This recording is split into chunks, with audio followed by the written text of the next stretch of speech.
The classroom was too bright for Hyunwoo Park's liking. Every surface gleamed with that cold white light that made his eyes water after 5 minutes. He sat in the corner chair marked with the human symbol, watching 23 alien students file into advanced military history. They moved in groups based on their species. The tall blue Valkyrie walked with perfect posture. The rock-like Thraxians made small clicking sounds with each step. The floating crystal beings called Zephyrians drifted silently through the air. None of them looked at Hyunwoo. That was fine by him. Professor Nira entered last. She was Valkyrie, which meant she stood nearly 8 feet tall with skin that changed from deep blue to purple when she was thinking hard. Her 4 eyes could move in different directions, and right now 2 were looking at her notes while the other 2 scanned the room. When she spotted Hyunwoo, her skin shifted to a darker shade. Class, before we begin today's lesson, I must address the elephant in the room. Professor Nira paused and tilted her head. That is a human expression meaning the obvious thing we are all thinking about, but not discussing. Today marks the first day of our course under the new Galactic Education Council mandate. As you can see, we have a human war counselor present. Every eye in the room turned to Hyunwoo. He felt like a bug under a microscope. A young Thraxian named Kale raised one of his rock-like appendages. Professor, with respect, why do we need a human present? We are studying galactic military history. Humans only joined the galactic community 67 years ago. They have participated in only 3 major conflicts. Several students made sounds of agreement. The Zephyrian named Vex spoke in their collective voice that always sounded like 3 people talking at once. The collective agrees. Human military contribution has been minimal. Their presence seems unnecessary. Hyunwoo wanted to sink deeper into his chair. This was exactly what he had expected. He pulled out his tablet and started taking notes, hoping they would ignore him if he stayed quiet. Professor Nira's skin went completely purple. The mandate comes from the highest levels of the Education Council. It was passed by a vote of 47 to 3. The 3 opposing votes came from species that have never engaged in warfare. A student named Yara from the reptilian Seseth species hissed softly. What expertise can humans provide? Their military technology is generations behind ours. Their tactics are primitive compared to Valkyrie's strategic doctrine. Their fleet sizes are tiny, added another student. The entire human navy could fit inside one hegemony battleship. Hyunwoo looked up from his tablet. That's not actually true, but I understand your point. The room went silent. It was the first time he had spoken since entering the classroom 2 hours ago. Professor Nira looked surprised. Would you like to introduce yourself to the class, Counselor Park? Hyunwoo stood up slowly. He was average height for a human, which made him shorter than most species in the room. His black hair was starting to show gray at the temples, and he wore a simple brown uniform with no decorations or rank insignia. My name is Hyunwoo Park. I served in the human military for 22 years. I have a doctorate in strategic studies and a second doctorate in xenopsychology. The Education Council asked me to be here, so here I am. He sat back down. The students looked confused. Kale spoke again. What exactly is a war counselor supposed to do? Hyunwoo shrugged. Honestly, I'm not completely sure yet. My orders say I should provide perspective when needed. Professor Nira cleared her throat. Very well. Let us begin with today's lesson. We will start our study of galactic warfare with the Great Hegemony War. This conflict took place 130 years ago and involved 15 different species across 42 star systems. Activated the holographic display. Stars and planets appeared in the air above the students' heads. Battle lines were drawn in different colors. Ship movements were shown with glowing arrows. The Great Hegemony War began when the Torvan Empire attempted to claim the mineral-rich Kepler sector. The Galactic Alliance formed to oppose them. The war lasted for 7 years and resulted in over 2 billion casualties. A human student named Bora Kim raised her hand. Hyunwoo noticed she was the only other human in the room. She was probably a graduate student working on her thesis. Professor, where were humans during this war? Humans were not members of the galactic community at that time. Your species was still limited to your home system and had not developed faster than light travel. Yara hissed again. So humans have no experience with real galactic warfare. They have only fought in small border conflicts since joining us. Professor Nira nodded. That is correct. Human involvement in galactic military affairs has been limited to 3 conflicts: the Pirate Suppression Campaign, the Outer Rim dispute, and the liberation of Sanctuary Station. All minor conflicts, Kale stated. Nothing like the Great Hegemony War. Hyunwoo was still taking notes, but his expression had changed. His jaw was tighter and his eyes had gone cold. Professor Nira continued her lecture. The Great Hegemony War demonstrated the importance of proper fleet coordination. The Alliance victory came through superior logistics and strategic planning. Admiral Vexka of the Velkari fleet showed brilliant tactical thinking at the Battle of Kepler's Gate. She showed the battle formation on the holographic display. It was impressive. Thousands of ships arranged in perfect geometric patterns. Each movement was calculated and precise. The enemy fleet was surrounded and destroyed in a textbook example of overwhelming force. As you can see, warfare at the galactic level requires mathematical precision. Emotional decisions lead to defeat. Logical planning leads to victory. This is why the Velkari and Thraxian militaries have been so successful throughout history. The students nodded in approval. They understood this kind of warfare. It made sense to them. Hyunwoo stopped taking notes. He was staring at the holographic battle display with a strange expression on his face. The Torvan Empire made the classic mistake of dividing their forces, Professor Nira explained. They allowed emotion to cloud their judgment. Their commanders fought for personal glory instead of strategic objectives. The result was predictable defeat. Logical species always defeat emotional ones in warfare, Kale stated confidently. That is historically accurate, Professor Nira agreed. Emotional decision-making has no place in modern military doctrine. The other students murmured agreement. This was basic military theory that everyone understood. Hyunwoo closed his tablet and looked directly at Professor Nira. You're teaching them how we fight, he said quietly, but you're not teaching them why we fight. The room fell silent again. Professor Nira's skin shifted to a confused yellow color. I'm sorry, Counselor Park, but I don't understand the distinction. Hyunwoo stood up again. This time he moved to the front of the classroom, next to the holographic display showing the perfect Velkari battle formation. This is beautiful, he said, gesturing at the geometric precision of the fleet arrangement. It's mathematically perfect, tactically sound, strategically brilliant. He paused and looked around the room, and it's exactly the kind of thinking that will get you all killed if you ever have to fight humans. The temperature in the room seemed to drop several degrees. Every student was staring at Hyunwoo now. The mandate requiring human counselors in military history classes isn't about what we can learn from you, Hyunwoo continued. It's about what you need to understand about us.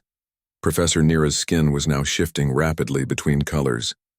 Counselor Park, I think perhaps you should explain what you mean. Hyunwoo looked at the eager young faces around him. They were so sure they understood warfare. They had no idea what they were about to learn. Tomorrow we'll start with something simple, he said. We'll talk about why humans have never lost a war. The next morning, Hyunwoo arrived early to find 3 students already in the classroom. Kale was reviewing his notes from the previous day, his rocky fingers clicking against his tablet. The Zephyrian named Vex floated near the window, their crystal body catching the light in strange ways. Bora Kim, the human graduate student, sat in the front row looking nervous. Counselor Park, Kale said as Hyunwoo entered. I have been thinking about your statement yesterday. You said humans have never lost a war. This seems mathematically impossible. Hyunwoo set his bag down and pulled out a simple coffee maker. Why impossible? Your species is young. Your technology is limited.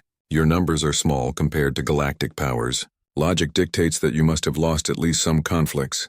The coffee maker beeped softly. Hyunwoo poured himself a cup and offered one to Bora Kim, who accepted gratefully. The alien students watched this simple human ritual with curiosity. Logic is useful, Hyunwoo said, but logic assumes that all participants in a conflict share the same basic values and goals. What happens when they don't? More students entered the classroom. Professor Nira arrived precisely on time, her skin a neutral blue color. Today she carried a larger projection device. Good morning, class. Today we will examine the Battle of Kepler's Gate in detail. This engagement is considered a perfect example of coordinated fleet tactics. She activated the hologram, showing the same battle formation from yesterday but with more detail.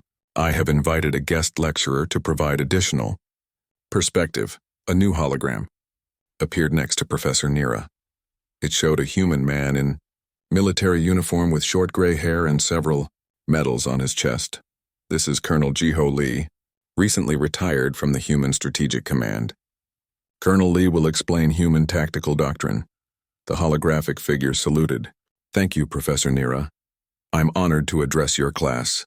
Yara, the Seth student, hissed softly. With respect, Colonel, what can humans teach us about fleet tactics? Your largest engagement involved only 43 ships. Colonel Lee smiled. You're referring to the liberation of Sanctuary Station. That's true, we only had 43 ships. The enemy had over 300. The room went quiet. Kale's rocky features showed confusion. That seems like poor strategic planning. Why would you accept such unfavorable odds? We didn't accept them, Colonel Lee replied. We chose them. Professor Nira's skin shifted toward yellow. I don't understand the distinction. Colonel Lee gestured and the hologram changed to show a different battle formation. Instead of the precise geometric patterns the students were used to, this showed scattered groups of ships moving in seemingly random directions. This was our formation at the start of the Sanctuary Station operation. As you can see, it appears chaotic. It appears suicidal, Vex stated in their triple voice. That's exactly what the enemy thought, Colonel Lee agreed. They saw 43 ships scattered across 3 light-years of space, apparently out of formation and uncoordinated. So they did the logical thing. They attacked the weakest group first, Kale said, studying the display. Exactly. Simple tactical doctrine. Defeat the enemy in detail by destroying isolated units before they can support each other. The hologram showed enemy ships moving toward one small group of human vessels. The human ships appeared to retreat in panic. Your ships ran away, Yara observed. They appeared to run away, Colonel Lee corrected. Actually, they were leading the enemy exactly where we wanted them to go. The display changed to show the human ship's real movements. What looked like a panicked retreat was actually a carefully planned trap. The enemy fleet had been drawn into a narrow passage between 2 asteroid fields. When the enemy committed their main force to pursuing what they thought were fleeing ships, we collapsed the asteroids on both sides of the passage. 300 ships were suddenly trapped in a space barely wide enough for 50. The students watched in fascination as the hologram showed the human ships turning back to attack the trapped enemy fleet. But instead of the clean, geometric formations they expected, the humans swarmed like insects. You fought without formation, Professor Nira observed, her skin now a deep purple. This violates basic tactical principles. We fought without rigid formation, Colonel Lee agreed. But we didn't fight without coordination. Every ship captain knew the plan. Every pilot understood their role. We didn't need to maintain perfect geometric patterns because we trusted each other to adapt. A new student raised her hand. Her name was So Young Choi, and she was also human. Hyun-woo recognized her as a cultural anthropologist. Colonel Lee, could you explain the concept of acceptable losses? The alien students looked puzzled. Kale spoke for most of them. What is an acceptable loss? Logic dictates that all losses should be minimized. Colonel Lee's expression became more serious. In the Sanctuary Station operation, we knew we would lose ships. We planned for it. Some human vessels were assigned to draw enemy fire so that others could complete the mission. You sent people to die deliberately? Vex's voice cracked slightly, their collective consciousness showing strain. We sent people to do their jobs. Colonel Lee replied quietly. They knew the risks. They accepted them because they understood what we were fighting for. Yara hissed in distress. This is irrational. Sacrificing resources reduces your overall combat effectiveness. So Young Choi stepped forward. May I address that, Colonel? Please do. So Young looked around the classroom. You're thinking of soldiers as resources. Humans think of soldiers as family. The room fell silent. Professor Nira's skin was cycling through colors rapidly. I don't understand, she said finally. The 43 ships at Sanctuary Station carried 4,000 human crew members, but they weren't fighting for military objectives or strategic goals. They were fighting to rescue 800 human civilians who had been captured by pirates. Kale's rocky features shifted. 800 civilians? That's a poor exchange rate. 4,000 military personnel at risk for 800 non-combatants. Bora Kim spoke up from the front row. Those 800 people had families, children, parents, brothers, and sisters. So did the 4,000 soldiers, Yara pointed out. Exactly, So Young said. And those families trusted us to bring everyone home. All of them. The civilians and the soldiers. Hyun-woo had remained quiet during the exchange, but now he stood up. Colonel Lee, How many human ships did we actually lose at Sanctuary Station? 7 ships with all hands. 293 casualties. And how many enemy ships survived? None. The hologram flickered and disappeared as Colonel Lee's transmission ended. Professor Nira stared at the empty space where the display had been. I need time to process this information, she said slowly. Class is dismissed for today. Please review the tactical data from the Sanctuary Station engagement for tomorrow's discussion. As the students filed out, Hyunwoo noticed that several of them looked disturbed. Kale was moving more slowly than usual. Vex's crystal form seemed dimmer. Only Bora Kim approached him as he packed his coffee maker. Counselor Park, is it true? Have humans really never lost a war? Hyunwoo looked out the window at the stars beyond the station. We've never lost a war, Bora, but we've paid prices that other species can't understand. What kind of prices? Tomorrow we'll talk about the siege of Corvin Prime. Then you'll start to understand why the Education Council thinks you all need counselors just to study our military history. Bora Kim nodded and left. Hyunwoo was alone in the classroom, staring at the stars and remembering battles that still gave him nightmares. The third day of class found the students unusually quiet. Hyunwoo noticed that several empty seats belonged to students who had attended the first 2 days. Kyle was present but kept making small, worried clicking sounds with his fingers. Vex floated closer to the floor than usual, their crystal form darker than before. Professor Nira entered with a new piece of equipment. It was a tactical simulation chamber, large enough for the entire class to experience a virtual battle. Today we will study the siege of Corvin Prime through direct simulation, she announced. Her skin was a cautious green color. This siege lasted 847 standard days and is considered the textbook example of proper siege warfare. Yara raised her scaly hand. Will we be simulating human tactics again? We will begin with standard galactic siege doctrine. Each species will have the opportunity to command the operation using their traditional methods. The students entered the simulation chamber. Inside, they could see and feel as if they were actually standing on the bridge of a command ship overlooking the besieged planet below. Corvin Prime was a fortress world, covered in defensive shields and weapon platforms. The siege parameters are simple, Professor Nira explained. You must capture the planet with minimal casualties to both sides. The defenders have supplies for approximately 900 days. Standard doctrine suggests a systematic reduction of defenses followed by negotiated surrender. Kale took command first, representing Thraxian tactical doctrine. His approach was mathematically perfect. He positioned siege ships at optimal distances, calculated precise bombardment patterns, and established supply lines with geometric precision. In the simulation, his siege succeeded after 783 days with acceptable casualty rates. Excellent work, Professor Nira commented. Logical, methodical, efficient, Vex commanded next using Zephyrian collective tactics. Their approach involved overwhelming information gathering and coordinated strikes by multiple fleet elements acting as one mind. Their siege lasted 791 days with even lower casualties. Beautiful coordination, Professor Nira noted. Other students took turns. The Valkyrie approach lasted 802 days. The Seth method took 779 days. All followed the same basic pattern of patient logical siege warfare. As you can see, Professor Nira said, proper siege doctrine produces consistent results across species. The variation in time and casualties is minimal because the fundamental principles are sound. Hyunwoo had been watching quietly from the corner. Now he stepped forward. May I try? Professor Nira's skin shifted to yellow surprise. You want to command a simulation? I want to show them how humans would approach this siege. The students looked interested despite their obvious nervousness. Kale clicked his fingers rapidly. I would like to see human siege doctrine. Hyunwoo took the command position. The simulation reset, showing the fortress world exactly as it had appeared to the other commanders. Computer, load historical data file Park 77 Alpha. A new voice entered the chamber. It belonged to Min Ho Yoon, a human tactical specialist. Data file loaded, Counselor Park.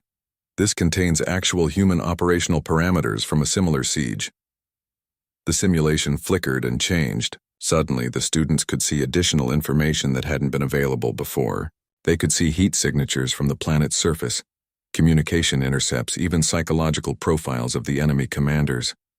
How did you obtain this intelligence data? Vex asked, their triple voice showing strain. We talked to them, Hyunwoo replied simply. You talked to the enemy? We talked to everyone. Soldiers, civilians, supply ship crews, maintenance workers. Humans are very good at making friends. Hyunwoo began issuing orders, but they were unlike anything the students had seen before. Instead of positioning siege ships, he scattered smaller vessels throughout the system. Instead of establishing bombardment patterns, he had human ships broadcasting music and entertainment programs toward the planet. This is not siege warfare, Yara hissed in confusion. No, Hyunwoo agreed. This is human warfare. On day 3 of the simulation, something unexpected happened. Several enemy supply ships suddenly changed course and headed toward human positions. But instead of attacking, they surrendered. I don't understand, Professor Nira said. Why are enemy forces surrendering? A new voice entered the simulation. It belonged to Yoonji Seo, a human military psychologist. The supply ship crews were conscripts from occupied worlds, she explained. They didn't want to fight this war. When they heard that humans would guarantee safe passage to their home systems, they chose to switch sides. But that's mutiny, Kyle objected. Military discipline should prevent such behavior. Military discipline works when soldiers believe in their cause, Yoonji replied. These people were fighting for an empire that had conquered their homes. When offered a choice, they chose freedom. The simulation continued. By day 5, entire sections of the planet's defensive grid went offline, not because they had been destroyed, but because the crews had stopped working. This is impossible, Vex stated. Soldiers cannot simply stop fighting. They can if they lose the will to fight, Hyunwoo said. And humans are very good at making people question why they're fighting. By day 8, the planet's government requested negotiations. By day 12, the siege was over. The fortress world had surrendered with minimal casualties on both sides. The students stared at the simulation results in shock. 847 days reduced to 12. Massive casualties reduced to almost nothing. How? Professor Nira whispered. Min Ho Yoon's voice returned to the simulation. Humans don't fight planets. We fight the reasons why people are willing to die for those planets. When we remove the reasons, the fighting stops. Kale was shaking, his rocky form vibrating with distress. This violates everything I understand about warfare. You didn't defeat the enemy. You convinced them to defeat themselves. We convinced them that they didn't have to be our enemies, Hyunwoo corrected. Yoonji Seo spoke again. Humans have a concept called winning hearts and minds. We don't just want to defeat our enemies. We want to turn them into friends. But what if they refuse to become friends? Yara asked. The simulation chamber fell silent. When Hyunwoo finally answered, his voice was much colder. Then we show them why friendship is better than the alternative. The chamber filled with new data, casualty reports from human military operations, lists of enemy forces that had chosen to fight rather than surrender. The numbers were staggering. When humans are forced to fight against people who won't stop fighting, we become very good at making them stop, Yoonji explained quietly. But we always give them the choice first. Professor Nira was staring at the data with all 4 eyes. Her skin had gone completely white. These casualty rates, when humans are forced to fight against determined enemies, we don't lose, Hyunwoo finished. Ever. Because we fight differently than you do. Vex's crystal form was flickering rapidly. I don't understand. How do you fight differently? You fight to win battles, Hyunwoo replied. We fight to end wars. The simulation shut down, returning the chamber to normal lighting. Several students looked sick. Kale was still shaking. 2 of the alien students had quietly left during the demonstration. Class dismissed, Professor Nira said weakly. Please review the concept of psychological warfare for tomorrow's session. As the students filed out, Hyunwoo noticed that Bora Kim was crying softly. Are you all right? She wiped her eyes. I never realized. When I studied human military history in school, they never explained it like this. Human schools teach our children about the costs of war, Hyunwoo said gently. Alien schools are about to learn why we never want to fight one. He packed his equipment slowly, watching the last few students leave. They moved like people who had seen something that changed how they understood the world. Tomorrow would be worse. Only 14 students came to class on the 4th day. The empty chairs seemed to stare accusingly at those who remained. Kale sat in his usual spot, but his normally perfect posture had slumped. Vex floated near the back corner, their crystal bodies so dim it was hard to see them. Professor Nira entered looking like she hadn't slept. "Before we begin today's lesson," she announced, "I want to address the elephant in the room again." Her skin was a sickly yellow color. "5 students have formally withdrawn from this course. 3 more have requested psychological counseling. The Academic Review Board is asking questions about our teaching methods." Hyunwoo looked up from his coffee. "Do you want me to leave?" "No." Professor Nira's answer came quickly. "I want to understand. Yesterday's simulation showed human methods that violate everything I thought I knew about warfare. But the results were undeniable." She activated a new holographic display. This one showed a space station surrounded by debris fields and weapons platforms. "Today we will study the liberation of Sanctuary Station. This was humanity's first major independent military operation. According to official reports, it was a straightforward rescue mission that succeeded due to superior tactics and technology." Yara hissed softly. "What do the unofficial reports say?" "That's what we're here to find out," Professor Nira replied. "Counselor Park, you have access to classified human military archives. What really happened at Sanctuary Station?" Hyunwoo was quiet for a long moment. When he finally spoke, his voice was distant. Sanctuary Station was a civilian research facility. 800 scientists, doctors, teachers, and their families. Pirates took them hostage and demanded ransom from the human government. "A simple hostage rescue," Kale stated. "Standard special operations doctrine would apply." "There was nothing standard about it," Hyunwoo replied. "The station was an enemy-controlled space, 3 weeks' travel from the nearest human base. The pirates had it surrounded with mines and automated weapons. They had shields, defensive platforms, and 300 combat vessels." A new voice filled the room. It was older, rougher, with the sound of someone who had seen too much combat. "This is Taekyung-oh. I was there." The students looked around in confusion until they realized. The voice was coming through a neural interface connection. Somewhere else in the galaxy, a human veteran was sharing his memories directly with the class. "Taekyung was the assault team leader during the operation," Hyunwoo explained. "He volunteered to share his experiences with you." "Volunteered?" Taekyung's voice carried dark humor. "That's one way to put it. The doc says sharing memories might help with the nightmares." Professor Nira's skin shifted to concerned purple. "Nightmares? The operation was successful. Yeah, we got them all out alive. Every single civilian. But the cost..." Taekyung's voice trailed off. Through the neural link, the students could suddenly feel what Taekyung had experienced. They were inside a cramped assault shuttle, surrounded by 40 other humans in powered armor. The air tasted of recycled oxygen and fear sweat. "Jesus," one of the human soldiers whispered. 72 hours of combat stims. That's gotta be some kind of record." The alien students gasped. 72 hours without sleep, kept awake by military stimulants that would kill most species. "Combat drugs are illegal under galactic warfare conventions," Vex stated, their triple voice cracking. "Galactic conventions don't apply to pirates," Taekyung replied grimly. "Besides, those civilians had been hostages for 6 days. Every hour we waited was another hour they suffered." Through the neural link, the students experienced the assault. It wasn't the clean, tactical operation they expected. It was chaos. Human soldiers fighting through narrow corridors while explosions shook the station. They saw humans taking wounds that should have been fatal and continuing to fight. "How are they still moving?" Kale asked in horror, watching a human soldier advance with a shattered arm. "Training," Taekyung answered, "and stims. And something else you won't understand." "What else?" "Love." The word hung in the air like a bomb. The alien students stared at Hyunwoo in confusion. A new voice joined the conversation.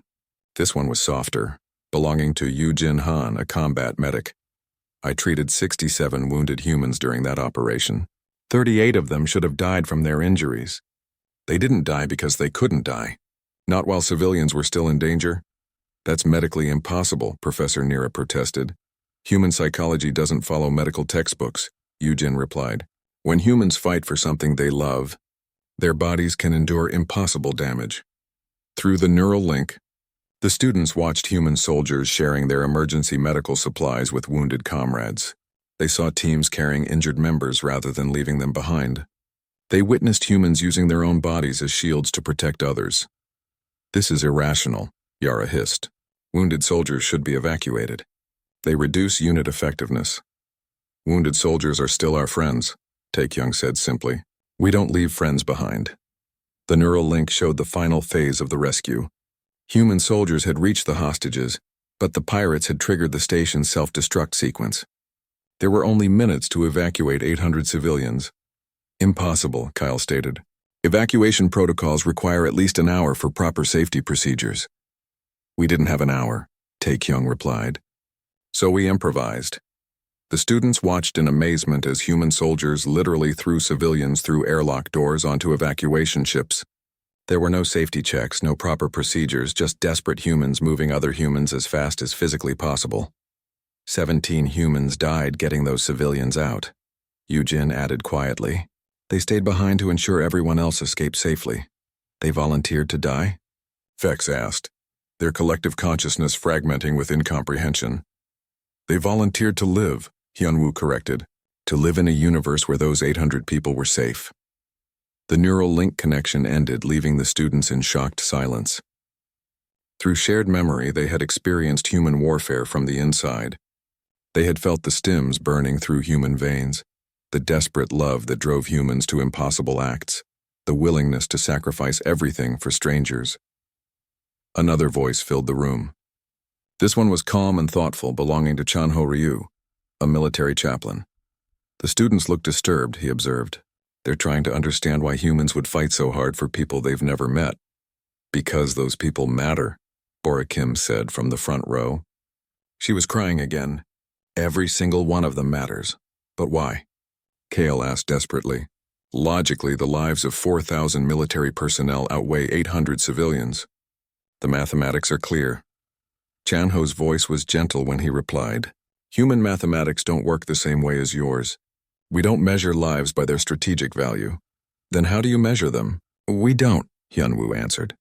Every human life is infinitely valuable. You can't do mathematics with infinity. Professor Nira was staring at her notes, her skin cycling through colors rapidly. I need to process this information. Class is dismissed. As the students left, Hyunwoo noticed that several of them were moving differently. They looked at each other with something that might have been the beginning of understanding. Counselor Park. Kale approached hesitantly. I have been thinking about something you said. You told us that humans have never lost a war. That's correct. But after seeing what you showed us today, I think I understand why. You don't fight wars the way we do. How do we fight them? Kale was quiet for a moment.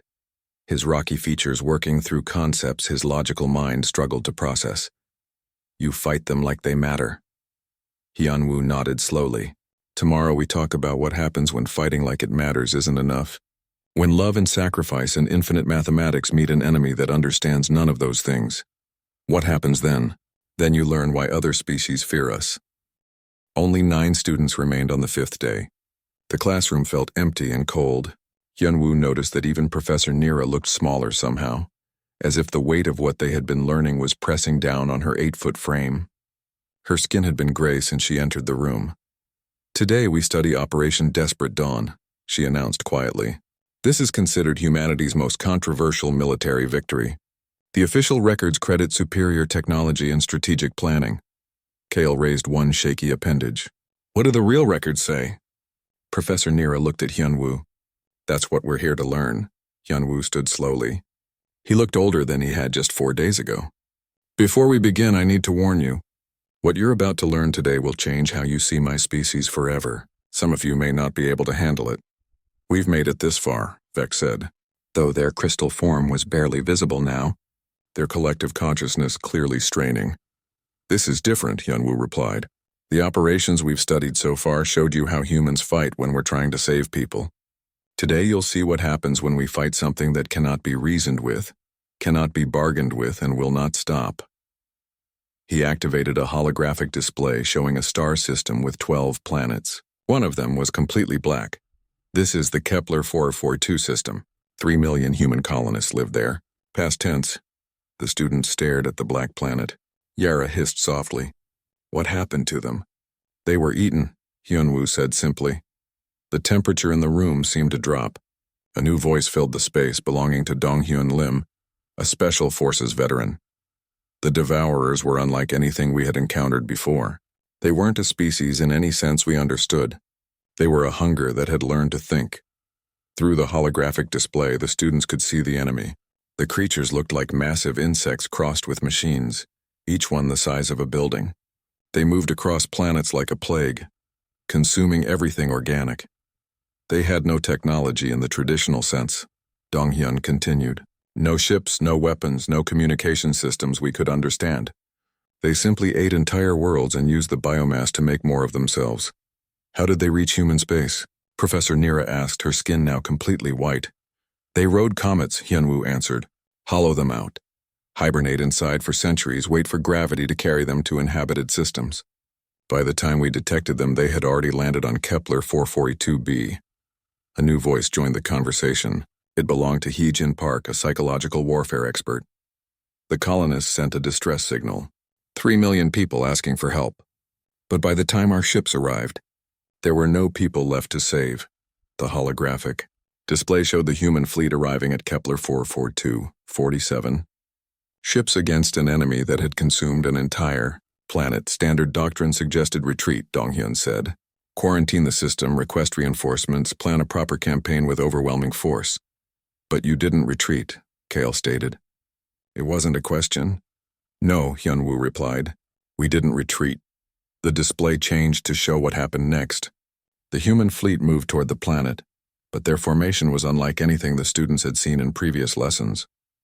The ships were arranged in a single line, nose to tail, creating a chain stretching from the planet's surface to the edge of the system. What kind of tactical formation is that? Vex asked, their triple voice now breaking apart into individual tones. It's not a tactical formation, Hyejin replied. It's a funeral pyre. The students watched in horrified fascination as the human ships began bombarding the planet. But instead of precise military strikes, they were using weapons that no civilized species would ever deploy. Planet crackers, Yara whispered. You used planet crackers on an inhabited world. The world wasn't inhabited anymore, Hyunwoo said coldly.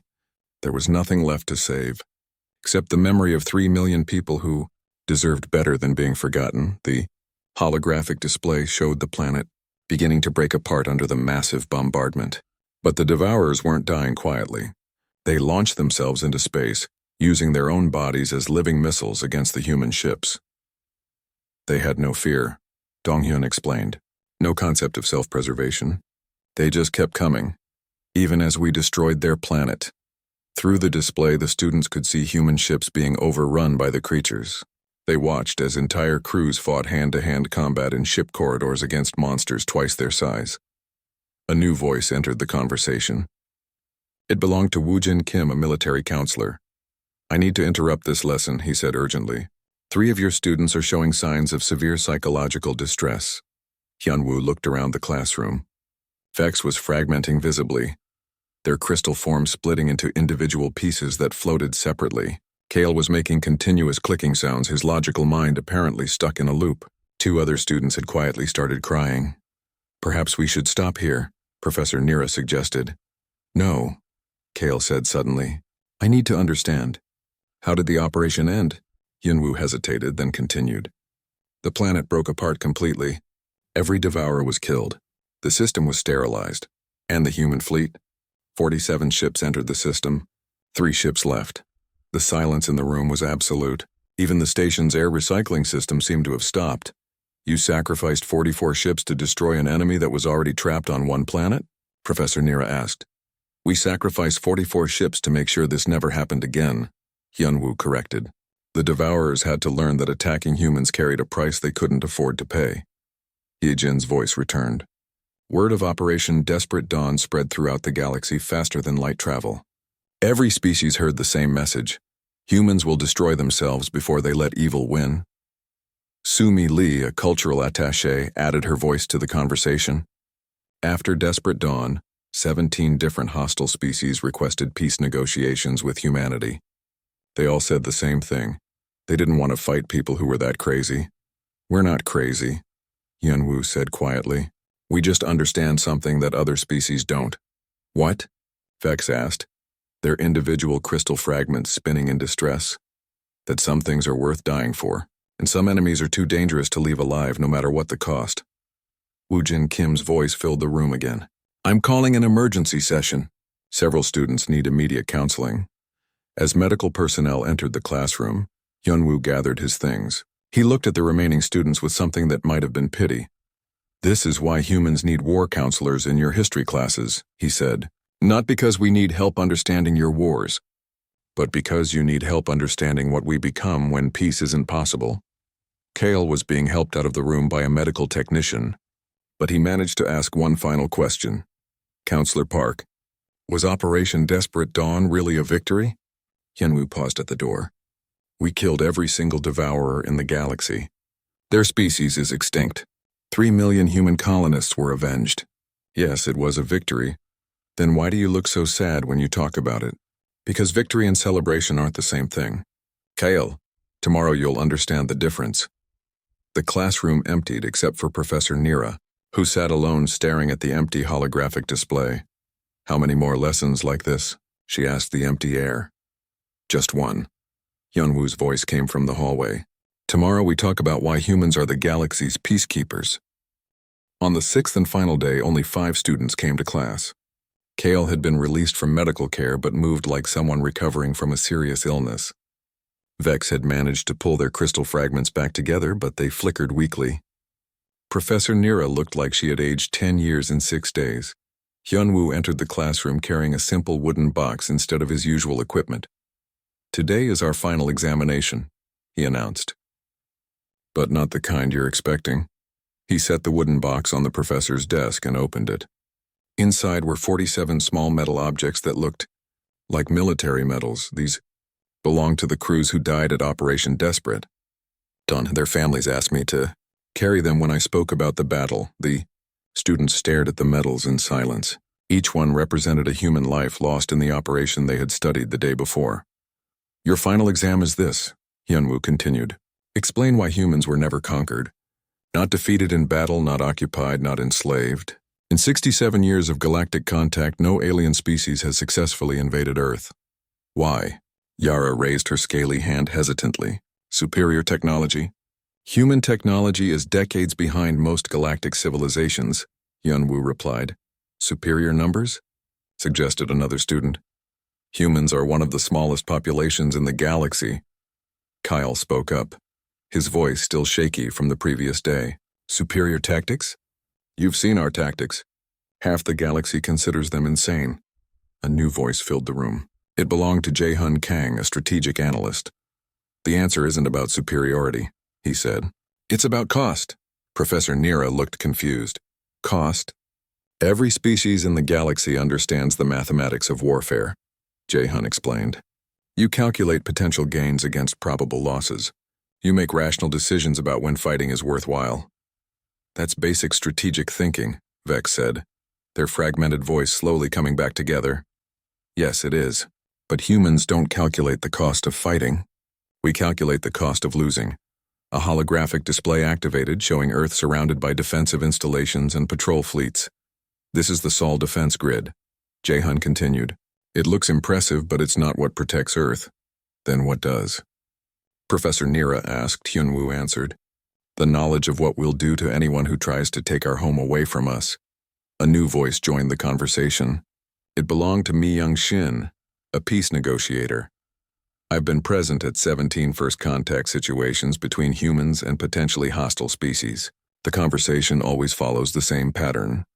The holographic display changed to show a conference room with humans and various alien species seated around a table. The aliens usually start by making demands or threats. They talk about human weaknesses, their superior firepower, their larger fleets. Then we show them the historical records. "What historical records?" Kale asked. "Operation Desperate Dawn, the liberation of Sanctuary Station, the siege of Corvin Prime, every battle where humans chose to fight instead of surrender." Mi Young's voice became thoughtful. "We don't threaten them. We don't need to. We just show them what happens to species that make us choose between peace and survival. And they always choose peace," Hyunwoo added. Seong-ho Yoon, a philosopher warrior, added his voice to the discussion. "Humans have a reputation in the galaxy now.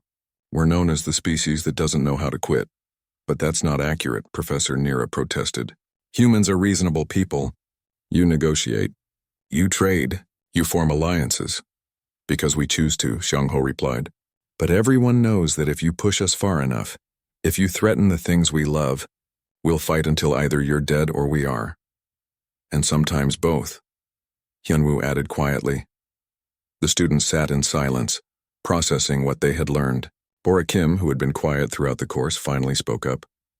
Is this why humans are always assigned to peacekeeping missions? Because other species are afraid of us? Partly, Mi-young admitted, but mostly because we understand the true cost of war better than anyone else. Da Yoon-jung, a next-generation counselor, joined the conversation. Humans make excellent peacekeepers because we've seen what happens when peace fails. We'll do almost anything to prevent that. Almost anything? Vex asked. We'll negotiate with enemies. We'll compromise on our demands. We'll accept unfavorable terms. We'll sacrifice our own interests for the sake of peace, Dawoon explained. But we won't surrender our right to exist. Hyunwoo picked up one of the medals from the wooden box. This belonged to Captain Sarah Chen. She died at desperate dawn holding a corridor so that her crew could evacuate civilians from a damaged ship. He set it down and picked up another. This one belonged to Lieutenant Marcus Wright. He stayed behind to manually detonate a planet cracker when the automated systems failed. One by one, he named the dead from Operation Desperate Dawn. Not their ranks or their tactical contributions, but their names and how they chose to die. Every human military operation ends the same way, he said when he finished. We count the cost. We remember the names. We ask ourselves if it was worth it, and, Professor Nira asked, and we make sure it never happens again. Kyle had been listening with his head down. Now he looked up. Counselor Park, I think I understand why the Education Council required human counselors. Why? Because studying human warfare isn't really about learning how to fight. It's about learning why fighting should be the last option. Hyunwoo smiled for the first time since the course began. Exactly. The door to the classroom opened and several new people entered. They were wearing Education Council uniforms and carried official-looking documents. Counselor Park, one of them said, the council has reviewed your teaching methods. We've received reports of student psychological trauma, teaching violations, and inappropriate material disclosure. I see, Hyunwoo replied calmly. However, the official continued, we've also received unanimous requests from every military academy in the galaxy to expand the Human Counselor program. They want human advisors in all military history courses. Professor Nira's skin shifted to surprised yellow. All of them? Every single one. It seems that species who understand human military doctrine are significantly less likely to engage in warfare. Hyunwoo nodded slowly, because they finally understand what war actually costs. The official handed him a new set of orders. Counselor Park, you're being reassigned to the Galactic Military Academy. You'll be training other humans to serve as war counselors throughout the galaxy. And if I refuse, then several billion sentient beings will remain ignorant about the true nature of warfare, and some of them will probably start wars they can't finish. Hyunwoo looked around the classroom at the few students who had survived the course. They looked different now, older, sadder, but wiser. What about my students here? Kyle answered. We'll be fine, Counselor Park, we understand now. What do you understand?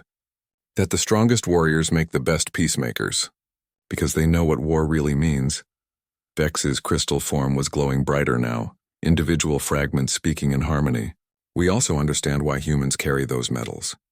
It's not to celebrate victory. It's to remember the price, Yara hissed softly, and to make sure no one has to pay it again. Hyunwoo closed the wooden box carefully. Professor Nira, what will you teach in your next military history course? Her skin had returned to a healthy blue color. I think I'll start with a new question. Not how to win wars, but how to avoid them. Good answer. As Hyunwoo prepared to leave, Bora Kim approached him one final time. Counselor Park, will humans ever stop being the galaxy's war counselors? He paused at the door. When every species in the galaxy understands that the purpose of strength is to protect peace, not to enforce submission. How long will that take? As long as it takes, he replied. That's the human way. The classroom door closed behind him, leaving the students and Professor Nira alone with their new understanding of why humans require war counselors in alien history classes. Not because humans need help understanding war, because everyone else needs help understanding peace.